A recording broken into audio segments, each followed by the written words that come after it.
4 భుజాలు మరియు 1 కర్ణంతో చతుర్భుజ నిర్మాణం. పిల్లలు, ఈరోజు మనం అన్ని భుజాలు మరియు 1 కర్ణం ఇస్తే చతుర్భుజాన్ని ఎలా నిర్మించాలో నేర్చుకుందాం. కర్ణం ఏసీ = 7 సెంటీమీటర్లు, ఏబీ = 4.5 సెంటీమీటర్లు, బీసీ 5.5 సెంటీమీటర్లు, సిడి 4 సెంటీమీటర్లు మరియు డిఏ 6 సెంటీమీటర్లు. ఈ కొలతలతో మనం ఏబిసిడి చతుర్భుజాన్ని నిర్మించబోతున్నాం. మనం ఏం చేయబోతున్నామో చూపేందుకు ముందుగా మనం ఒక రఫ్ డయాగ్రామ్, అదే చిత్తు పటాన్ని గీయాలి. 7 సెంటీమీటర్ల కన్నా ఎక్కువ ఉండేట్టు మనం ఒక రేఖ ఏఓను గీయాలి. గీయడానికి అవసరమైన రేఖాఖండాల కొలతలు 7 సెంటీమీటర్లు, 4.5 సెంటీమీటర్లు, 5.5 సెంటీమీటర్లు మరియు 6 సెంటీమీటర్లు. వీటిని కాగితం యొక్క ఎడమ పై మూలలో గీయాలి. మనం ఇప్పుడు వృత్తలేఖినితో 7 సెంటీమీటర్ల కొలతను తీసుకుని ముళ్ళుని ఏ వద్ద ఉంచి ఏఓను ఖండించినట్టు చిన్న చాపాన్ని గీయాలి.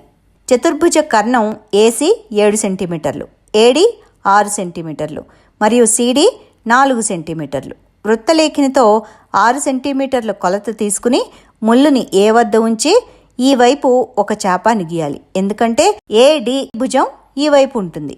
ఇప్పుడు మనం వృత్తలేఖినితో 4 సెంటీమీటర్లు కొలత తీసుకుని ముళ్ళుని సి దగ్గర ఉంచి ముందు చాపాన్ని ఖండించినట్టుగా ఒక చాపాన్ని గీయాలి. మనం ఏడి మరియు సిడిలను కలపాలి.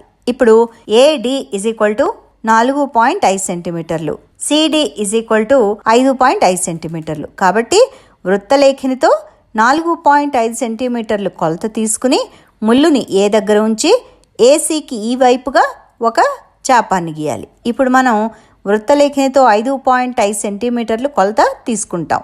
ముళ్ళుని సి పై ఉంచి ముందు గీసిన చాపాన్ని ఖండించేట్టుగా ఒక చాపాన్ని గీయాలి. ఈ బిందువు బి. ఏ, బి మరియు బిసిలను కలపాలి. ఇప్పుడు అర్థమైంది కదా?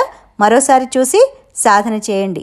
తర్వాత పాఠంలో మరెన్నో విషయాలు మళ్ళీ నేర్చుకుందాం. అంతవరకు సెలవా మరి.